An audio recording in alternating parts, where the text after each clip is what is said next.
Zee 24 तास एक पाऊल पुढे। समाजातील वाढत्या स्त्री भ्रूण हत्यांचं चित्र बदलण्यासाठी पुण्यातल्या एका हॉस्पिटलनं अगदी वेगळी शक्कल लढवली।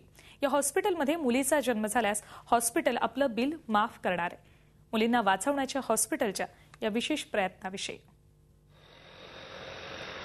हडपसर परिसरातील हे मेडिकेअर हॉस्पिटल। या खासगी हॉस्पिटलमध्ये प्रसूतीसाठी एखादी महिला ऍडमिट झाली आणि या महिलेला मुलगी झाली तर त्यांना हॉस्पिटलकडून विशेष गिफ्ट मिळणार आहे। हॉस्पिटल संबंधित महिलेचं प्रसूतीचं संपूर्ण बिल माफ केलं जाणार आहे।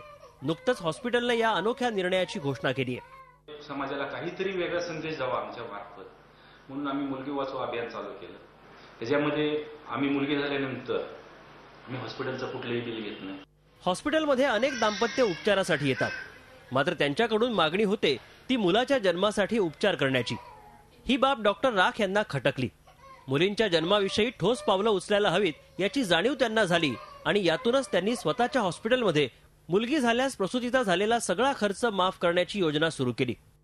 दर साधारणतः महिन्याला आमच्याकडे 17, 18, 20 कधी कधी अशा डिलिव्हरीचे केसेस होतात। साधारणतः निम्म्या स्त्रियांना रेशो प्रमाणे तर निम्म्या स्त्रियांना मुली होतात। आम्ही त्याच्यामध्ये नॉर्मल डिलिव्हरी हो, सिझर हो, आम्ही हॉस्पिटलमध्ये कुठलंही बिल घेत नाही।